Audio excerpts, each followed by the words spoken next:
हर हर महादेव। जय श्री राम, जय बागेश्वर धाम। नमस्कार दोस्तों, महादेव शिव चैनल में आप सभी का स्वागत है। अगर आप यह कहानी सुन रहे हैं तो पूरा सुनिए, आधा अधूरा छोड़कर जाने की गलती मत कीजिएगा। इस पवित्र कथा को सुनने मात्र से मनचाहा फल की प्राप्ति होगी। अगर आप शिव भक्त हैं तो भोलेनाथ का अनादर न करें। तो चलिए कथा को प्रारंभ करते हैं। नवरात्रा में 9 देवियों की पूजा अलग अलग विधि विधान से होती है। जैसे माँ के स्वरूप अलग होते हैं, वैसे ही भोग भी हर दिन अलग लगाया जाता है। आइए जानते हैं किस दिन कौन सा भोग लगाने से माँ की विशेष कृपा आप पर बनी रहेगी। रविवार 30 मार्च से चैत्र नवरात्र की शुरुआत होने जा रहा है, जो 6 अप्रैल को समाप्त होगी। नवरात्रा के 9 दिनों में माँ दुर्गा के 9 स्वरूपों की उपासना की जाती है। 9 दिनों के इस पर्व को भक्तजन बड़े ही श्रद्धा भाव से मनाते हैं। नवरात्रा में लोग पूरे 9 दिन के व्रत भी रखते हैं, तो कुछ लोग केवल शुरुआत और आखिरी का व्रत भी करते हैं। नवरात्रा में पहले दिन माँ शैलपुत्री की पूजा होती है, दूसरे दिन ब्रह्मचारिणी और तीसरे दिन चंद्रघंटा माँ, चौथे दिन माँ कुष्मांडा, पांचवें दिन स्कंद माता, छठे दिन कात्यायनी माँ, 7वें दिन कालरात्रि, 8वें दिन महागौरी और 9वें दिन सिद्धिदात्री माँ की उपासना की जाती है। नवरात्रा के 9 दिनों तक देवियों के स्वरूप के अनुसार ही उन्हें अलग अलग भोग लगाया जाता है। आइए जानते हैं कौन सी देवी को कौन सा भोग लगाया जाता है।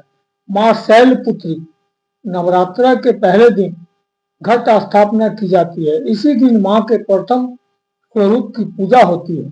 माँ शैलपुत्री हिमालय की पुत्री है। माँ को सफेद रंग का पसंद है। माँ को भोग में शुद्ध गाय के घी या घी से बनी चीजों को भोग लगाया जाता है। माना जाता है कि इससे आरोग्य का आशीर्वाद मिलता है। माँ ब्रह्मचारिणी, चैत्र नवरात्रा के दूसरे दिन माँ के दूसरे स्वरूप की पूजा होती है। भगवान शिव को पति के रूप में पाने के लिए माँ ने कठोर तपस्या की थी। इस कठोर तप के कारण उनका नाम ब्रह्मचारिणी पड़ा। माँ का प्रिय भोग शक्कर माना जाता है। शक्कर का भोग लगाने से आयु लंबी होती है।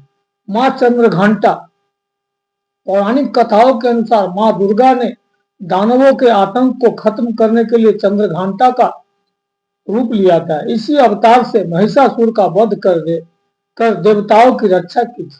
माँ चंद्रघंटा को दूध का भोग लगाया जाता है। माता को दूध से बनी मिठाई या खीर का भोग लगाने से धन लाभ होता है।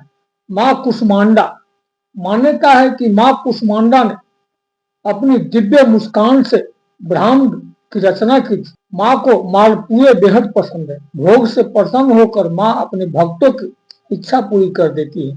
माँ स्कंद माता, पौराणिक कथा के अनुसार माँ पार्वती ने अपने पुत्र कार्तिकेय को युद्ध के लिए तैयार करने के लिए स्कंद माता का रूप लिया था। माँ स्कंद माता को केले का भोग लगाया जाता है। मान्यता है कि माँ को केले का भोग लगाने से शारीरिक रोग से मुक्ति मिलती है। छठे दिन माँ कात्यायनी, महर्षि कात्यायन के घर माँ का जन्म हुआ था, इसी वजह से उनका नाम कात्यायनी पड़ा।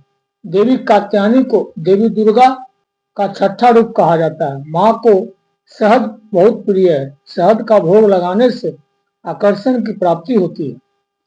माँ कालरात्रि, माँ कालरात्रि ने शुभ, निशुभ और रक्तबीज नाम के राक्षसों के वध किया था।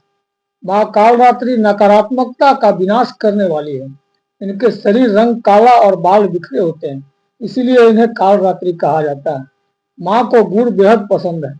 इन्हें गुड़ का भोग लगाने से आकस्मिक मौत नहीं होती है। माँ महागौरी, माँ महागौरी को पार्वती के रूप में माना जाता है। 8वें दिन को अष्टमी कहा जाता है। सभी भक्त इन दिनों विशेष उपासना करते हैं। इस दिन नारियल का भोग लगता है। नारियल को भोग लगाने से माँ आपकी मनोकामना पूरी करती है। माँ सिद्धार्थी, माँ सिद्धार्थी को शक्ति का रूप कहा जाता है। माँ भक्तों की भक्ति से प्रसन्न होकर 9 सिद्ध दे सकती है। नवरात्रा के 9वें दिन इनकी पूजा हवन होने के बाद कन्या पूजन होती है। इस दिन माँ को हलवा, पूरी और चने की सब्जी चढ़ाई जाती है। फिर उस प्रसाद को कुमारी कन्या को खिलाया जाता है और खुद भी खाकर अपना 9 दिन के व्रत को समाप्त करते हैं। वीडियो को बोलते समय कोई त्रुटि हुआ हो तो मैं क्षमा चाहता हूँ। उम्मीद है वीडियो अच्छा लगा है। महादेव के सच्चे भक्त हैं तो कमेंट में लिखे हर हर महादेव। मिलते हैं अगले वीडियो के साथ। जय श्री राम, जय बागेश्वर धाम, हर हर महादेव।